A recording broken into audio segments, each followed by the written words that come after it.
Hey, everybody. Welcome to the Thursday edition of Winners and Winers Radio. I am your host, Scott Steehn, a lead handicapper at winnersandwiners.com. And I'm your co-host, Scott Reichel, senior handicapper over at winnersandwiners.com. And together we make up Winners and Winers Radio. Give us an hour and we'll give you the winners. And we are excited about doing that as always. Taking a look in our one more day after this, Scott, in our college football preview. As today we take a look at the Pac-12. Of course, we'll be having our at the farm play a little bit later. Maybe talk a little NFL, reward some donkey of the day, and talk about, I don't know, Scott, this guy is going to be, he's king of the day. I don't know how many other days he could be king because he's rolling. So we're going to do that as well. A lot of stuff to get to. How's your day, man? You doing okay? Yeah, overall was fine. I ended up taking a loss with the Angels run line, but it happens. Ohtani was not very good, but either way, yep, Orioles finally won one. Congrats to them. But as a whole, yeah, was kind of fine. I made a little bit with the Giants, but I think I basically broke even. You? Good. Well, we had the Chicago White Sox and the Toronto Blue Jays under, so that worked out well. Robbie Ray and Giolito going at it. They're a nice pitchers duel. So what do you have? Worked out well. 14 strikeouts? What's that? Ray had 14 strikeouts, I think. I believe that's what he ended with. Yeah, he was absolutely dealing. It's Robbie Ray, buddy. A guy that we laughed at last year, couldn't figure out why he was still in the league and wondered about his future this year, and he's been fantastic. So, yeah, there you go. We're just not going to get to see him in the postseason, I don't think. Do you? No. Shame. It is a shame too. So, Scott, before we get going with the rest of the show, we've got to check in. We've got to get it out of the way, talk about the people that really kind of took that bad beat. Now, with the, well, you know what? I'm not going to spoil it. Let's just get to it. Let's see who took it in the shorts today, Scott. Get ready and call those cops. All right. We will start off in the major leagues. And, of course, where a better place to start than with the Giants and the Mets. Scott, Giants first 5 minus a half. They led 1-0 going into the bottom of the ninth. Excuse me, that should be bottom of the fifth, right?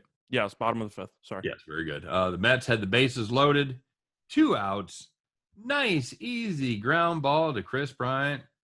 Scott, Chris Bryant not exactly known for his defense. What do you do with the throw? Well, you had Pete Alonso running, so you had a speedster going to first base. So you got to rush. Yeah, and Brian proceeded to launch it halfway up the first baseline.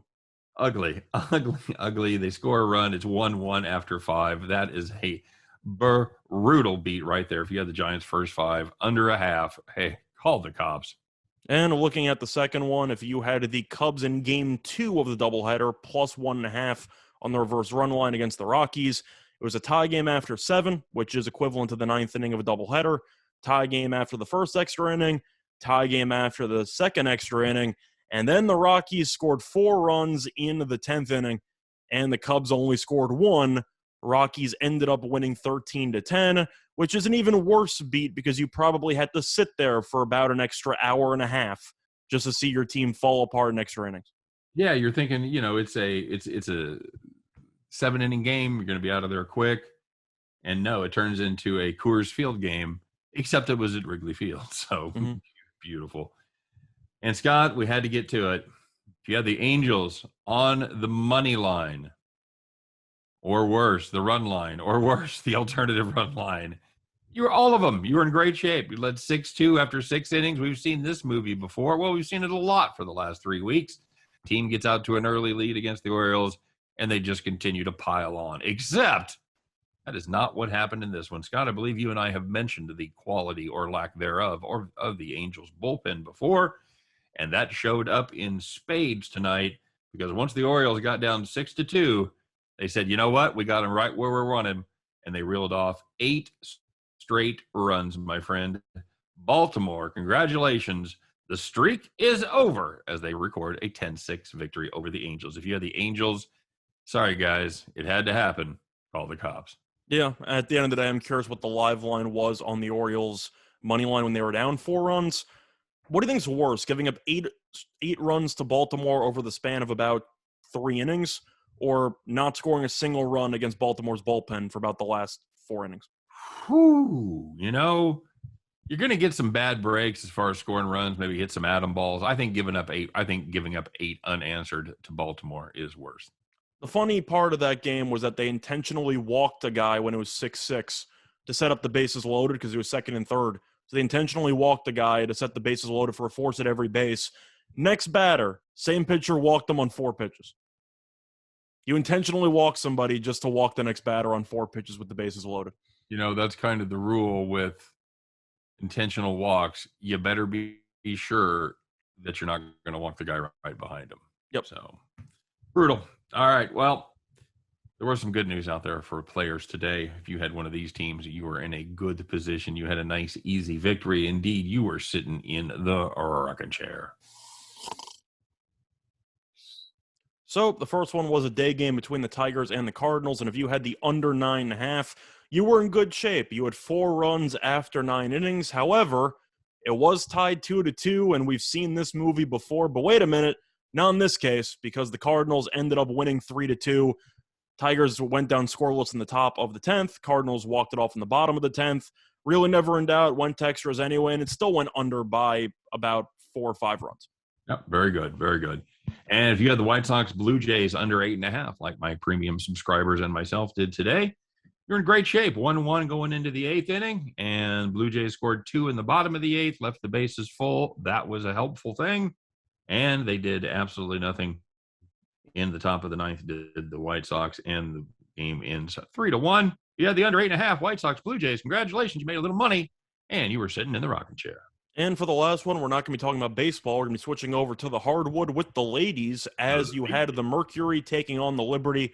And if you had the Mercury -6, you were in good shape because they were up 13 at half and won the game by 27. Liberty Bibberty, not very good. Crazy about my Mercury. Mm-hmm. You know that song? No. Not a bit. Okay, good chat. All righty, Scott. We had a lot of contenders for this. We had a couple of strong contestants for this next award, but I believe we've got it right, my friend, because this was a kind of a thing that you and I both said when we saw it on Twitter. Let's find out, Scott, who's wearing that golden feed bag today? Who's wearing the crown of Donkey of the Day?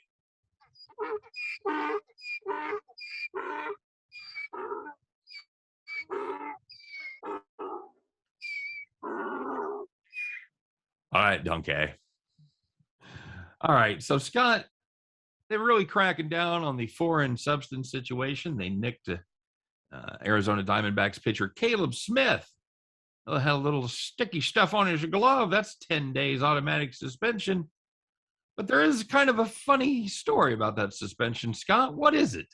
Well, you're suspended if you cheat, but apparently you also get paid to not play. I see. So, correct me if I'm wrong, what does the rest of the world call a 10-day suspension with pay? I call that a vacation. That's a vacation. That's right, buddy. That is absolutely a 10-day vacation.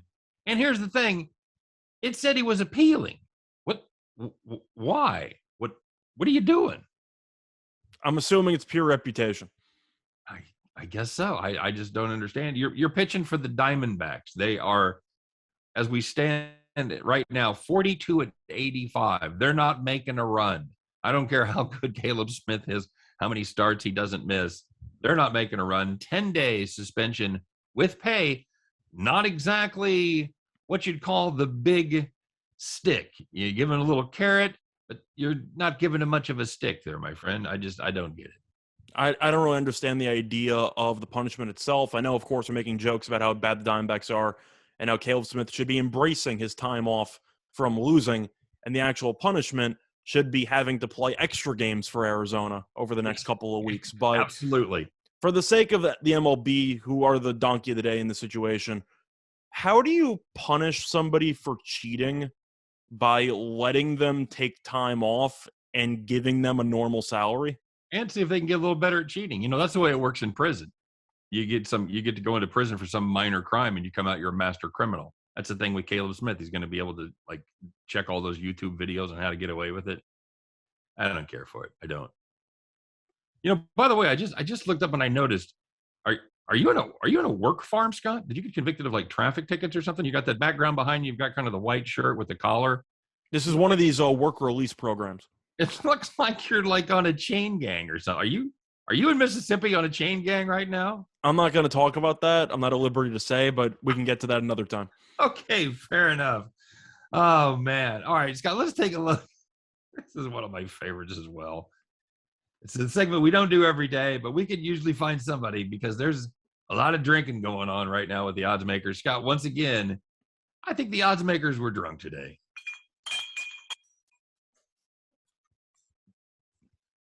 Take it away, inmate. So, looking at the odds makers are drunk, you had the Mets and the Giants going at it, and I mentioned that I actually had the right side on that one personally. The Mets were minus 110 against the Giants. Now, the issue with that is that the Giants have the best record in the major leagues, and the Mets are imploding as we speak. The Mets had lost 9 of their last 11 games going into that matchup against the Giants, and yet it was a pick'em, which doesn't really make any sense.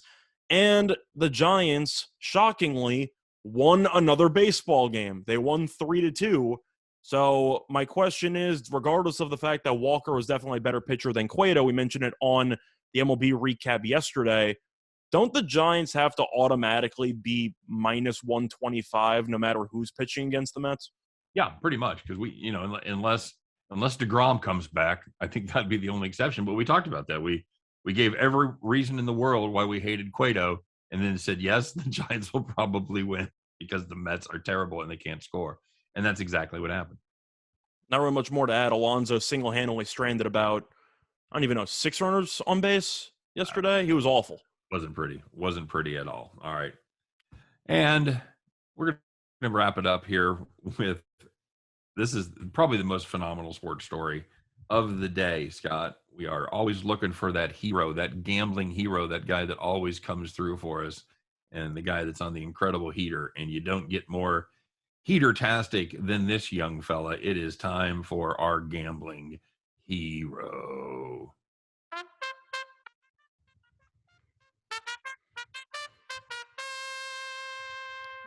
I love that damn sound effect. Beautiful. It's so good. You want to do the honors for this one? I will. There's a young fella plays Little League Baseball for South Dakota, Scott. His name is Gavin Weir. And to say he's doing well would be a bit of an understatement because he had his 4th no-hitter of the Little League World Series yesterday. He led South Dakota to a 1-0 victory. All right, guys, stay with me on these stats right here, okay? He's made 8 starts on the mound here in the tournament once they turned into a super team. He has struck out 114 of the 132 batters that he has faced. Holy mackerel, Scott. I'm loading up on South Dakota. I want to see that South Dakota-Hawaii game. You? I feel like that's the matchup we're going to end up getting because Hawaii also won again yesterday, and we mentioned them minus 5.5 about a week and a half ago. Seems a long time ago, but they are fantastic. Point is that I believe Weir, if you do the math, has struck out about 86% of the batters he's faced. This is just stupid. Can we get some, like, can I see his, like, birth certificate or something? Are we sure he's of age? He also hit a home run the game before last. Yes, he did. So, yes, he did. So he's doing everything. I heard struck out 86% of the batters. I got excited. They were guys saying I struck out 86% of the time, but that's very different. So if you haven't seen this kid, check your local listings, and make sure you check him out. He's not exactly big. He's a decent sized kid, but he's like a lanky left-hander, and yeah, kind of Chris Salish. Got a fantastic. There's a lot of breaking balls, a lot of big sweeping curveballs. He is really a lot of fun to watch. So we'll have to track his progress. I'm still taking Hawaii to win the whole thing, but the problem for South Dakota is the fact that Weir has to not pitch every day. They have to give him a day off or two, which I think might be the issue, but he's phenomenal.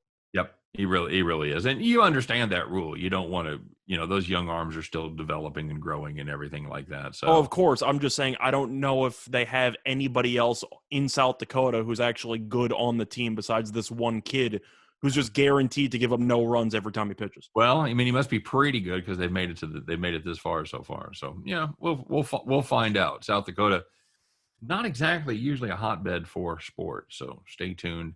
I know I'll be watching South Dakota and Hawaii. Hopefully that will be the matchup. A quick reminder to you guys that you are listening to Winners and Winers Radio. Give us an hour and we'll give you the winners.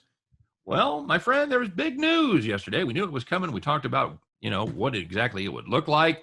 And the answer is, don't really know.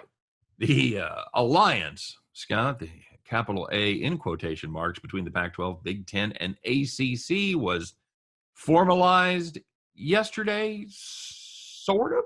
I mean, they said they had a deal, but there's no signed agreement, and there's no real meat to this announcement. The quote, the first line of the agreement is, we are going to bring 41 world-class institutions together on a collaborative approach surrounding the future evolution of college athletics and scheduling. My goodness, somebody took corporate writing 101, didn't they? That's when you have to reach the word count of like 300 words and you're at 150. It really does seem that way. Does that mean anything to you? What is that? I guess it implies some sort of scheduling, some sort of cross contest with the teams from the conferences, but nobody really knows. See, the fact that it's not a signed agreement gives me that type of scene from The Godfather in mind, where all the mob bosses meet up in like the back room to try to discuss how to fix a certain issue, and they're all just saying random ideas, and at the end of the meeting, you just have a bunch of handshakes go around, and that's pretty much how it gets resolved. Doesn't that have the same vibe to it, where nothing's been officially solved, but you feel like everyone just went home and had dinner, and that was kind of the end of it? Yeah, I get the feeling they felt they had to do something. They had to make some sort of reaction, some sort of play to trump the SEC and what the SEC has done. Personally, I think the commissioner of the SEC and the rest of the conference is probably just laughing their butts off. What do you think? Yep. I think so too. I think no matter what alliance you end up forming, we know the SEC is probably going to be favored to win the title every single year that Nick Saban's there. So they're clearly the creme de la creme when it comes to college football, regardless of any alliance or anything like that. Cream, by the way. Yeah, sorry. Thank you. But either way, I just like the idea of having a bunch of these billionaires meet up behind a closed door in some garage somewhere and just to vent about their problems. Yeah, absolutely. It must be tough, huh? Yep. Well, it'll be interesting to see what happens. There was rumors that there was going to be some breaking up of the Big 12. K-State, Iowa State were going to go to the Pac-12, and other shenanigans. Other teams were going to the Big 10. Do you give any credence to any of that, Scott? Not too much, but I'm not going to immediately write it, throw it out. You? No, I don't. I think it's a little premature. I'm not sure any of that is cooking yet. I think what we're probably going to end up seeing, my guess is we're going to see the AAC and the Big 12 merge, and that's going to be your fifth Power 5 conference. That's fair.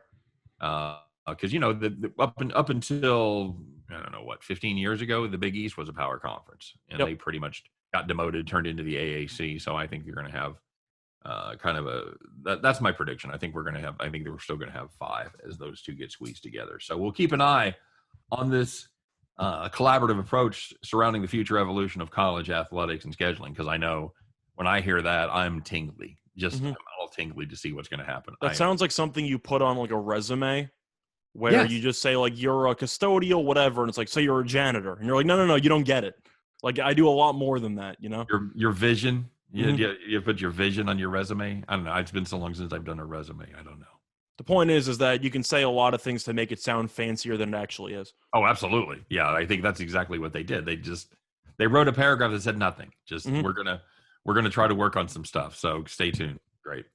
Well, Scott, this was a big day for a couple of NFL players because a couple teams came out and named their starters. Jacksonville did it with Trevor Lawrence. Not much of a surprise there. You and I talked about whether that was a head fake and trying to give us the okey doke down there, and we agreed that that's exactly what was going on. Gardner Minshew wasn't going to start, and he is not. But in Denver, in a move that, I don't know, probably surprised 40% of the people maybe, Teddy Bridgewater is going to get the start over Drew Lock. So let's start. Scott, are you surprised at either one of those? Anything really? Not really. You weren't really surprised at Lawrence. The Lawrence one, I thought he was going to start no matter what. However, right. I'm actually not sure if it was an okie doke or the fact that Minshew just looked so bad in preseason that they really didn't have a choice but to use Lawrence. Because if you watched Minshew against the Saints, as soon as he threw that red zone interception at like the 1 yard line in the fourth quarter, you knew whatever 1% he had of getting the job went right out the window. Yeah. And Lawrence, I wouldn't say he looked great in the preseason, but he was definitely the more talented and just better overall quarterback in comparison. So I thought that it might not have been an okie doke to start, but you could tell Lawrence was definitely the much better option after the first preseason game.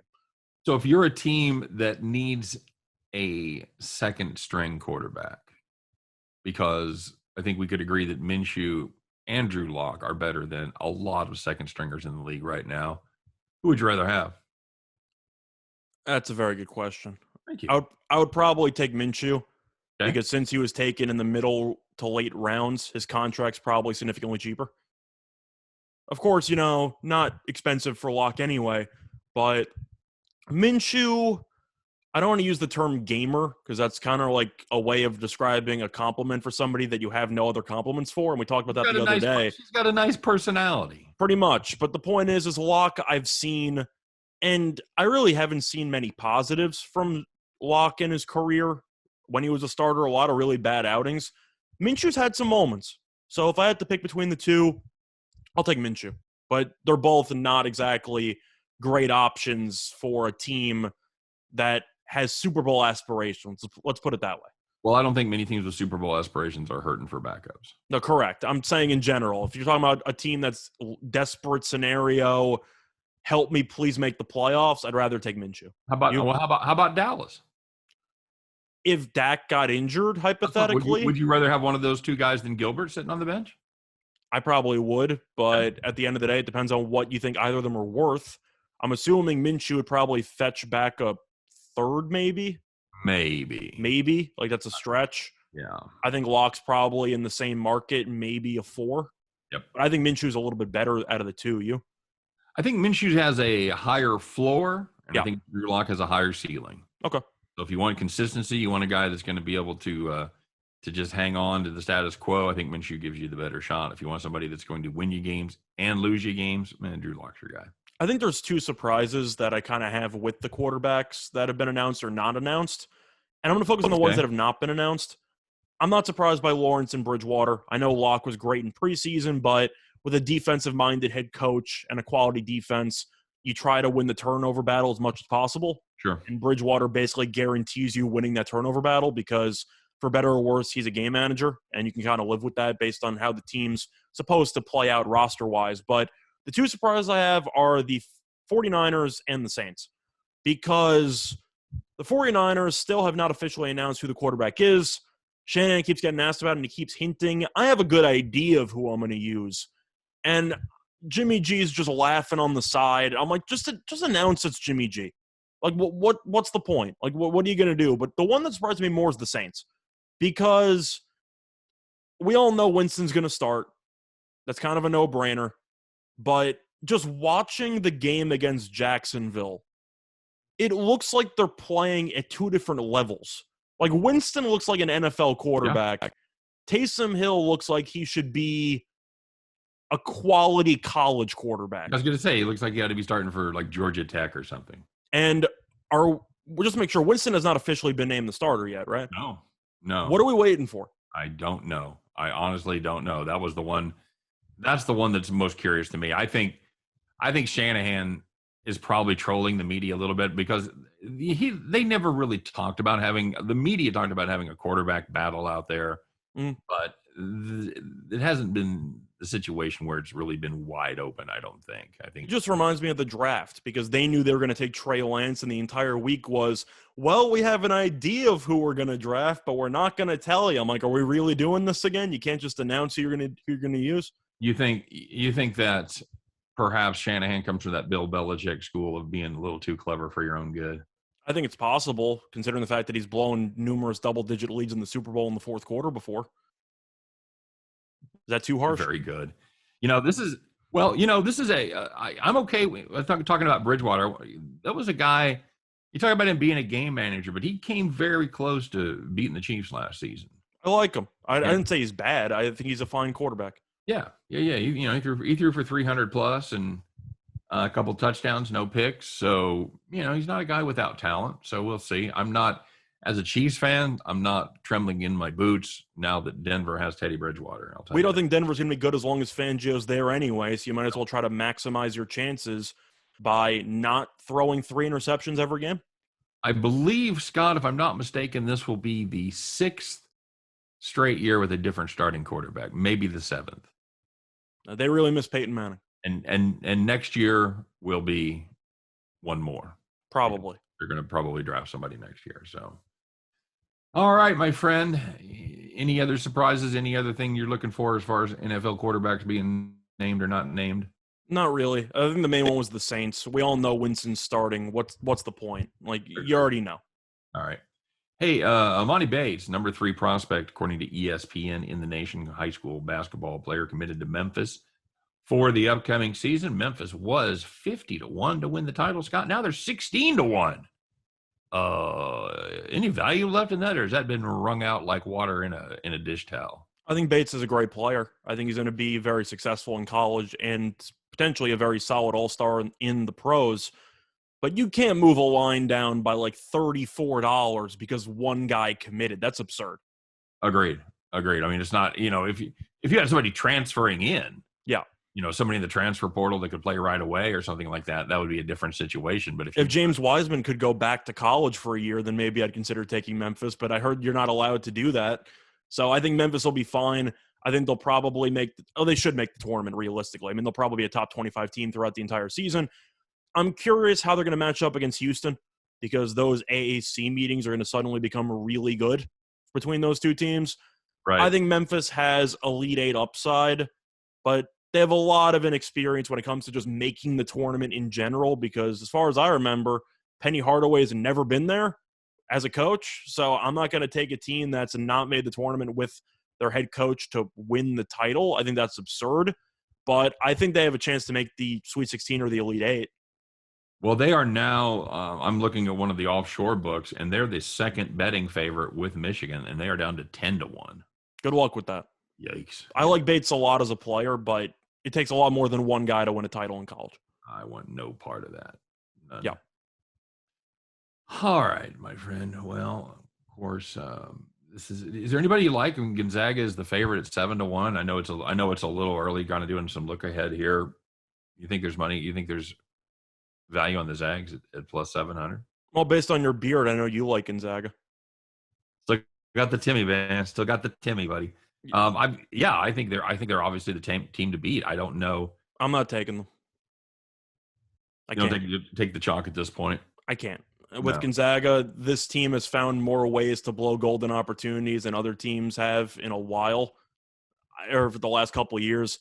I can't do it. This team is going to look so good in that conference all year long, and then they're going to go into a random Elite 8 game or a Final 4 game, and something's going to go wrong, and everything's going to hit the fan. Happens every year. It's kind of their MO, isn't it? Yeah, I think Michigan has value based on their number, not offshore, but if you're looking at another book. UCLA, I'm not exactly sold on Cronin winning a title, but they did impress me with the run last year.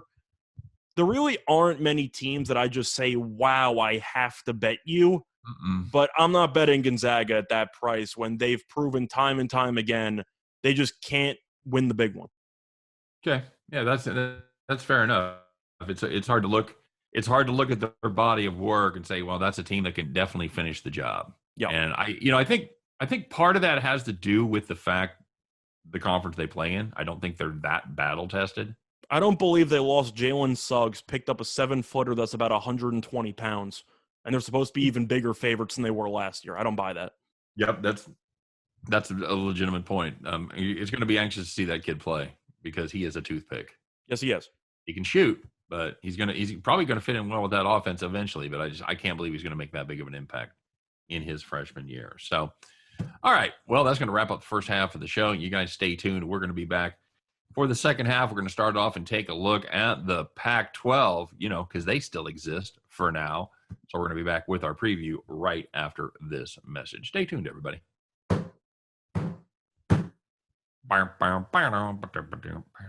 Yeah, we're actually 5 seconds under on that one. I know. Pretty impressive, huh? Uh-huh. Oh, hey, I'm going to drink my water. I filled up my water and left it in there. Hang on. It's all going on YouTube anyway.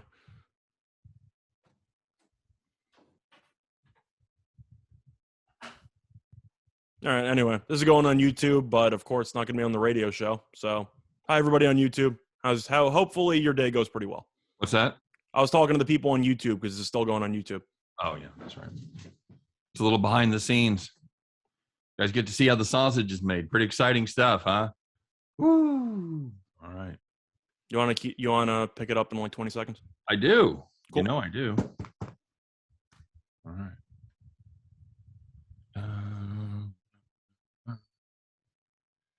10 seconds. Yep. I'm ready to go.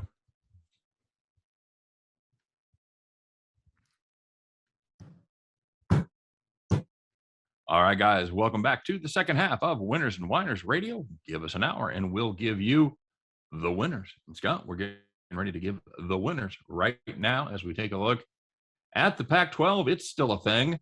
So,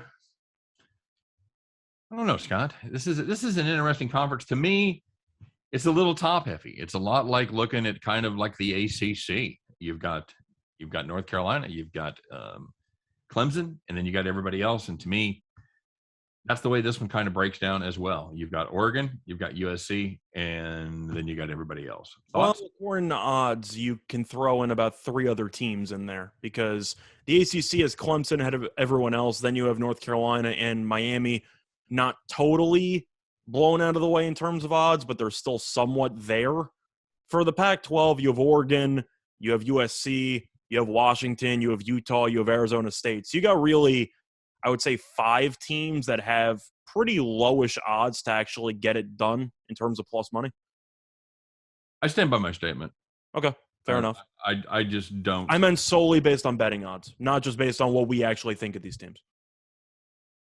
Yeah, you've got the Oregon's plus 250, and actually Washington is the second betting favorite at plus 350, then USC at plus 400. I don't know. Can you sell me on this Huskies team?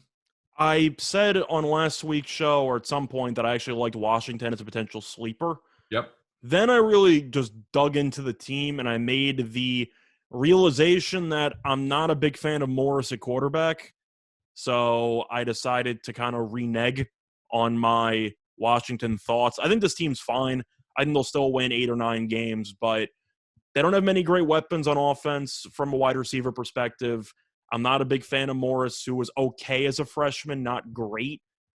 The defense, I think, is pretty good. The secondary is a bit unproven, but offensively, they don't have Chris Peterson's magic anymore in that conference. I think their new coach is okay, but I have some question marks about Morris. And that's one thing I did notice about this conference. A lot of, let's just say, unpredictable quarterbacks in charge of some really good teams. I don't know if you agree with that, but I'm not a big Morris guy. Yeah, I don't think it's a extremely strong year in the Pac-12 at the quarterback position. I'm assuming you'd agree with me. Slovis is probably the best quarterback in the conference. Yeah, I think by default he is, and I'm not sure. I don't really trust him that much either. Where's he go in the draft, Scott? It's a great question because another season like he has. If he doesn't take a huge step, not a Joe Burrow kind of senior year, but if he just has moderate improvement, is he number one? Is he going to be a junior? He's not a senior yet, is he? I don't believe so. But the point is that people can make the case that he plays in an offense that boosts his stats dramatically because they play a lot of 4 wide, no huddle, up tempo style of play, which definitely helps out. As a whole, I don't really think he's good enough to be a first-round pick. That might surprise some people, but when I've watched him play, he strikes me as a early to mid-second rounder, maybe an early third-rounder. But then again, people are desperate for quarterbacks, so you might see some team gamble on him for a first-rounder. I just don't think he's good enough. I would take him probably second or third round. You? Yeah, I'm not even sure. I think he might actually be a sophomore still, Scott.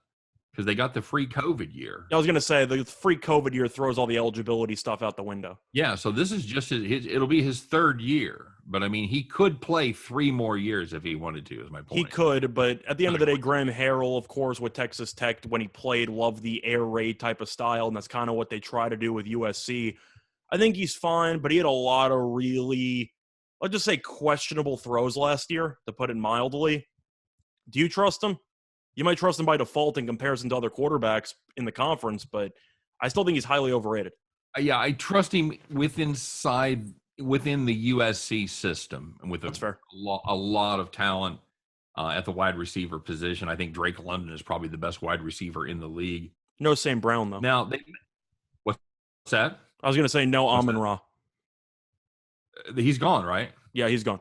Yeah, that's what I thought. Is that that was the last one? Yeah. All the Amon-Ras are off. I believe so. I believe all the St. Browns are done, or maybe there's one more, but he was, of course, the best weapon they had last year. Yep, absolutely. Of course, they're bringing in Ingram. Yes, they are. So it might take a little bit of the pressure off. I think that would help a lot if you could actually put a little balance in that offense. But that's probably not what Graham Harrell's. He's third down exclusive, though, isn't he? Just as a pass catcher. I don't know. We'll see. We'll see what they can do with him because they think they can turn him into a runner. Sure. Now, whether they can or not still remains to be seen. Can he block? What is he, like 5'9"? Yeah, he's not a big dude. He's not a big dude. And they've got USC has a pretty tough non-con schedule. Yes. Well, I mean, they've got San Jose State, but they've got Notre Dame and they've got BYU. So no pushovers there. Can we just acknowledge that they made the conference title game last year, and at no point last season was I ever impressed by them? Yep, I agree. I completely agree. 8.5 for their win total. Where you landed on that one?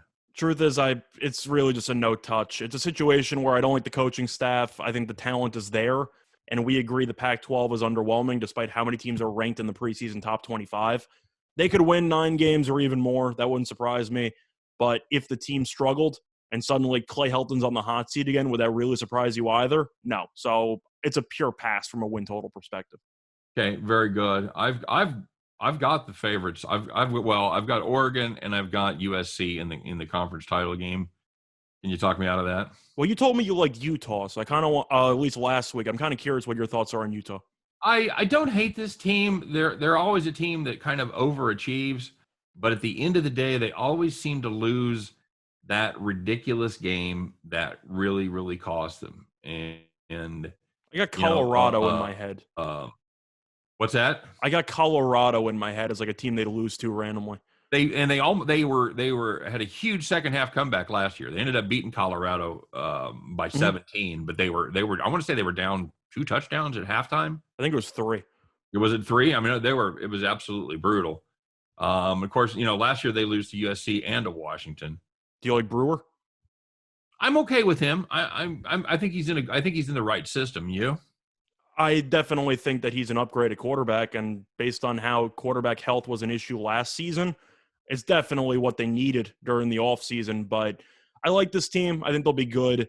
I'm not sure if they can get over the hump, but would we agree that Whittingham is probably the best coach in the entire conference? Yes, I would probably say that. This is a team, this Utah team, they are fantastic as small dogs. They're 20-5 over their last 25 as a dog of a big dog of more than 7 points. So they are, whenever they are undervalued, whenever they are unappreciated, they are undervalued. So yeah. But now we got to take time to talk about the huge alpha dog in the conference, because this team has the potential to be really, really good.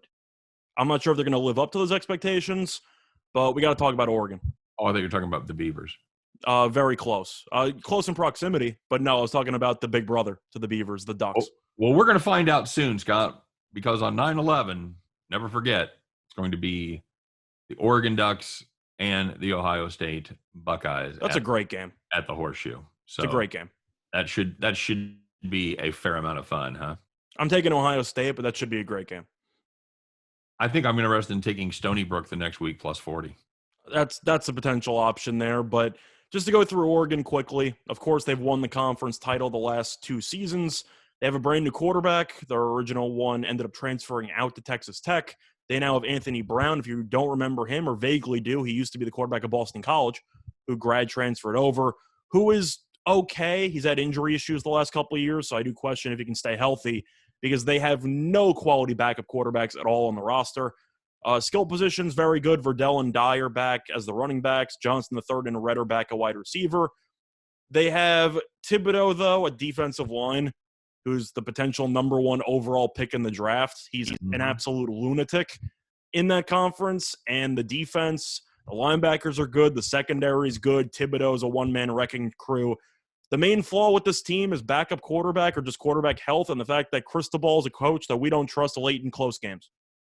Yeah, he didn't do well last year. Lost a couple of, I don't know, Scott, you call those ridiculous games? Yes, they were hideous. So that's the main, I'd say, red flag is trusting Cristobal to actually lead his team to a 1-loss or no-loss season. But when it comes to overall talent on offense and defense, if Brown could stay healthy, this is by far the most complete team in the entire conference, right? Has to be. Yeah. You're not going to find that kind of talent on both sides of the ball. That is the only flaw that I see in this team is it's like, other than that, Mrs. Lincoln, how did you like to play? Yeah. The only flaw is the quarterback position. Of course, it is the most important position.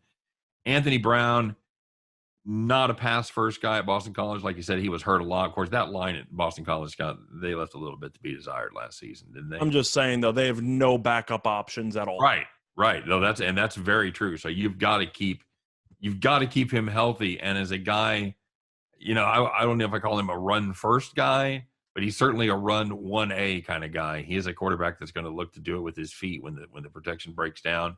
And you put yourself in that position, you're going to take a lot of shots, and eventually one of them is going to pay off, and you're coming out of the game. So they're going to have to get somebody that they can trust, at least to hand the ball off and look confident on offense, because I would say, based on his past and the style of his play, Anthony Brown misses a minimum of 2 games. I think that's fair, but I think we would agree that Verdell and Dye are definitely good safety options to have to carry the ball about 20, 30 times a game. Yes, absolutely. If you got to just play ground and pound, you can absolutely do it with this team. And the defense, I think, that's so good. Will be there for you. So give me your official prediction. I gave you mine. I think it's chalky. I think it's Oregon, USC in the title game. And I'll take the Ducks. I'm actually going to expect USC to take a step back. I think they're going to find a way to blow a game or two, and Clay Helton's on the hot seat again. I'm looking at Oregon against Utah. I actually really like this Utah team the more that I looked at them. It was originally going to be Washington as a team that I thought could make a run. I don't think they have enough to overtake Oregon, so I'm not going to go with them. But I think you'll see Oregon and Utah in the conference title game. And as tempting as Utah plus 600 is as a sleeper on FanDuel, I just think Oregon's too deep. If Brown could stay healthy for the majority of the season, they might be able to just win games by defensive touchdowns alone. This defense is absolutely ferocious. Yep, they really are. And you have no interest in Arizona State? No. We were actually we talked about them before we went on air, but we haven't talked about them since we went on air. We both think Jalen Daniels is highly overrated as a quarterback, and Herm Edwards has done a pretty good job of bringing a program back to relevance. But there's a difference between relevance and winning 7 games and suddenly winning 9 or 10. I think this team's highly overrated. Now, for win total, I thought about them under. Their schedule is actually quite favorable, which is why I decided to stay away from them from a win total perspective. Right. But Daniels is a guy who people keep expecting to have a sudden rise where he would be a phenomenal quarterback. I'm not sure if he could even throw because he runs a lot for a quarterback. Yeah, he threw 17 touchdown passes as a freshman, and then, of course, last year they played, just 4 games? He's not the same size. He reminds me a lot of Khalil Tate from Arizona. Yeah. I think they're similar. I can see that. Herm's 17-13, 3 years as a coach. And he does have some starters coming back. Got 9 coming back offense, all 11 on defense. But, they've got the NCAA investigation going on. Mm-hmm. And that's always a distraction. His job could be in jeopardy. I don't know. We'll see. And they've got a tough road schedule. They've got to go to BYU, UCLA, Utah, and Washington. I'm probably going to lean under the win total there, and I definitely don't think they take care of business in the South. What's your favorite win total, buddy? My favorite win total, I found an absolute gem. I found another situation where every book had one number, and I found one book that had a different number. Okay. Oregon State. It's the Beavers. Their win total in every book is 4.5. However, I found an under 5 at minus 135 on DraftKings. Okay. Now, for the record, you might push. There's no chance this team wins 6 games. No chance. No chance? Okay. Yeah, you can go through the actual roster. They lost their best player in Jefferson, who was the running back there for what felt like about 30 years. He's no longer there. They have an underwhelming running back core without him. They have Gebbia as the quarterback, who was really average at best last year, but I would describe him as being streaky, not very good. Out of conference schedule at Purdue, Hawaii, and Idaho. Idaho, of course, is awful to win that one. At Purdue, I think they'll lose. Are we sure they can beat Hawaii at home? Because I'm not even sure they could beat Hawaii at home. That game actually seems close. Yep, agreed. And then you go into their conference games, the tough ones, at USC, home against Washington, home against Utah, home against Arizona State, at Oregon. Even the home games, they might go 1-4 at best in those. I think this team goes 4-8, maybe 3-9, but they're definitely not going 6-6. Okay, fair enough. That's solid. I'm going to play the Arizona Wildcats under 2.5, Scott. They're bad. This is a bad team, and they've got most likely 2 non-con losses as they start the season with BYU and then entertain San Diego State. San Diego State always very tough on the defensive side of the ball and can run the football. Then they go back and they play Northern Arizona. There's no guarantees there. That Northern Arizona team, is that the Lumberjacks, Scott? That's Southern. Yes, Northern Arizona is the Lumberjacks. Lumberjacks, fair program. They're not bad for an FCS school. So they may give them all they want, but even if they go 2-1, or 1-2 in the non-con, they've still got to come up with 2 other wins in the conference part of their season. And I just don't see it, Scott. They go to Oregon, they go to USC, they go to Washington State, they go to Arizona State. I don't know where 2 more wins are going to come from in that schedule. I will take the Arizona Wildcats under the 3.5, and 2.5. we're going to get plus 105, 2.5 rather, and we are going to get plus 105 on that play. Is it wrong if I said I would feel better about that play if Kevin Sumlin was still the head coach? No, I think that's a legit point for sure. But yeah, I just picked Oregon State for the number alone. I think worst case is you're pushing that team. You can look at the roster. I'm sure you have. If you're listening to this, then I'm sure you can just look at the roster too. This team's just not good enough. No, not good enough to be in that Pac-12 at all. So, All right, buddy. Well, you are listening to Winners and Winers Radio. I mean, not you, Scott. I know you're listening as always, but you are listening to Winners and Winers Radio. Give us an hour, and we'll give you the winners. And Scott, it is Thursday. Getaway day in the major leagues. Not as many early games as usual, though. We've got a fine smorgasbord of contests here to carve up, my friend. So get us started. What do you got? So looking at the games on the card, I am kind of intrigued by the Dodgers tomorrow at around minus 143, taking on Darvish with Scherzer on the mound. Darvish has been a pretty interesting pitcher this season because people remember him being very good to start the year. Then he's had some recent injuries, and he really hasn't been as sharp lately. Meanwhile, Scherzer on the Dodgers, shocker, wins a lot of games. I got to like the Dodgers there, don't I? I think you do. Darvish hasn't been good last 2 months since the 1st of July, 7.13 ERA. And the injury issues, too. Yep, and then he's just coming off. He had the back spasms. So he's got a decent whip, Scott. He's got a 1.27 whip over that period of time. But you're like, well, how do you have a 7+ ERA and a 1.25 whip? I'll tell you why. You give up 11 home runs in 35 1/3 innings. That'll do it. So not the best team to face if you're prone to giving up the long ball. I agree. You have one game you like? Do I have one game I like? Oh, Scott, I have so many games. We're taking turns here, so I'll let you go next. All right, fair enough. I like Chris Sale over John Gant. How about that? Was that a run line, an alternative? No, I think I was just messing with you because the odds are absolutely prohibitive. You're about +2 or -290 or so. Yeah, the John Gant experiment, he's been decent out of the pen. He's not been good as a starter. Chris Sale, he's been dealing so far, Scott. I'm kind of loath to back this Boston team right now. I don't have a lot of confidence in him, but I think you wanted to make a run line play on the Boston Red Sox. You could do that. You could also probably get I don't know, Minnesota under 3.5. No, I like the run line on the Boston Red Sox. I think they take care of business against John, not Mudcat Grant. Yeah, and looking at another game I gotta like the Yankees. You're looking at them playing in the Coliseum in Oakland at a pretty late game at around 9:40 p.m. Eastern Time. Tyone's on the mound. He's been good. Caprillian's been good at home this season. As a whole, though, Yankees, they've won 11 in a row. This team's been fantastic, and you're looking at them at around minus 110. I see offshore you can find them minus 106. They've won 11 in a row. It's one of those where just based on principle, the Yankees should blindly be laying like minus 125 here. I'll take around minus 110.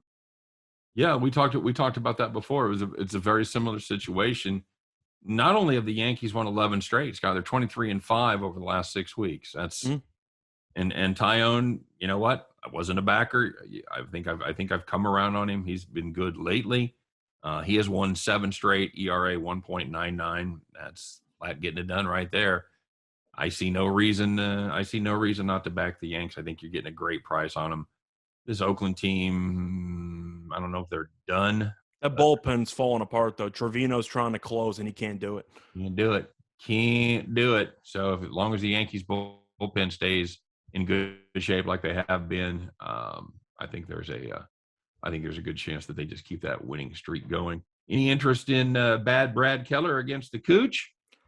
I'm not interested in laying 160 with the Mariners, but I'd probably lean over there, which I'm not thrilled about either. But Kansas City recently offensively has been okay. Seattle's offense is actually pretty good against Oakland in the last couple games. I'd probably lean over 8.5 if I had to pick one play there. You have any thoughts on the Giants tomorrow? Because we just talked about it for Oddsmakers Are Drunk. The Giants are now minus 117 against Carrasco, who has an 8+ ERA this season. Yeah. Don't you just blindly take the Giants? I think you have to. Yeah, and make no mistake, I hate Alex Wood. He's been awful. He has been absolutely the weak link in that starting rotation. We didn't like Cueto either, and the Mets still couldn't hit him. That's right. That's the 2 pitchers in that rotation that I wanted nothing to do with. Just like we sat here and laid out 3 minutes worth of why we hate Johnny Cueto, and then he goes, yeah, you should back him for sure. And that's exactly how it worked out. I feel exactly the same here, except Carrasco, I don't think has been as good as whoever Cueto went up against yesterday. Taijuan Walker. That's right. Oh, yeah, Taijuan Walker had been actually very good. So Carrasco has not been very good. I think it's a steal. I think you're getting a great price on, we'll say it again, the best team in baseball right there. Got to lay the wood. Yep, I agree. What else you got? Well, looking at everything else, I got to look at the over, which is annoying with Texas, but you got Hentges against Lyles and 9.5. I mean, based on the pitchers alone, don't you kind of have to just take at least a first 5 over or something? Yeah, there's going to be some runs scored there. Even if Texas is involved, I think you have to do that as well. So, yep. All right, my friend. Well, it is time to get to it. You and I have put our heads together. We have come up with our best play. We save it for the end because that's how we roll. We like to build the suspense. We've got a good one cooked up today, Scott. So let's see what we got going. Everybody get ready. Hitch up those overalls. Put on your straw hat. Climb up on the John Deere and fire that sucker up because it's time for Bet the Farm.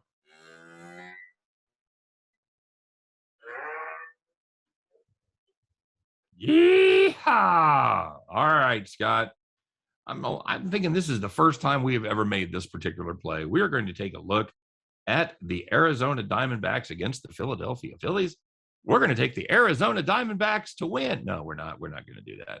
We're going to take them team total over 3.5, though, minus 115 at BetMGM.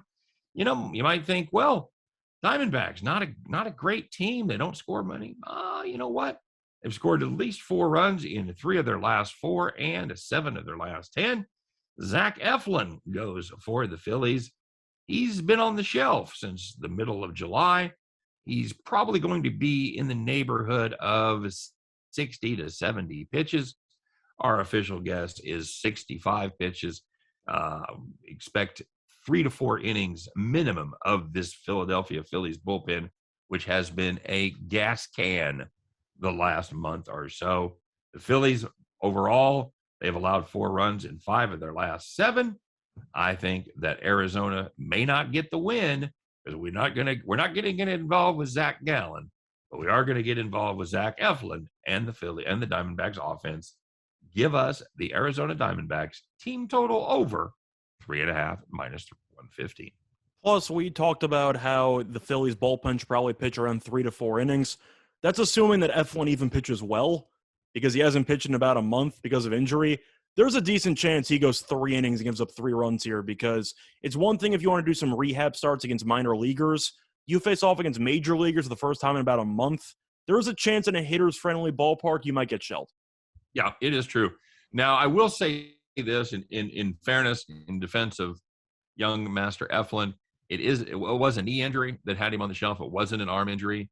So that makes a little bit of a difference as far as being able to get tired or, not have the feel for your ball. But again, when you talk about your footwork and pushing off, landing and everything, but let's face this, guy, when you're a major league pitcher, every body part makes a difference. So I think that Arizona, we're going to hold our nose on this one, guys, because they're not obviously a very good team, especially on the road, but I think they get it done here. Phillies pitching has been so bad down the stretch. Yep, it really has. All right, guys. Well, that's going to wrap it up for Winners and Winers Radio. We appreciate your time today. We appreciate you listening. We appreciate you watching if you're over there on the YouTube. Of course, if you're looking to download it early, don't forget to check us out on all your favorite podcast platforms, Google Play, as far as Anchor and Spotify as well. So check it out there. For myself and for Scott Reichel and for the whole team here at Winners and Winers Radio, appreciate you guys being part of the show today. Good luck on all of your plays, and we'll see you tomorrow on Winners and Winers Radio. Take care, everybody.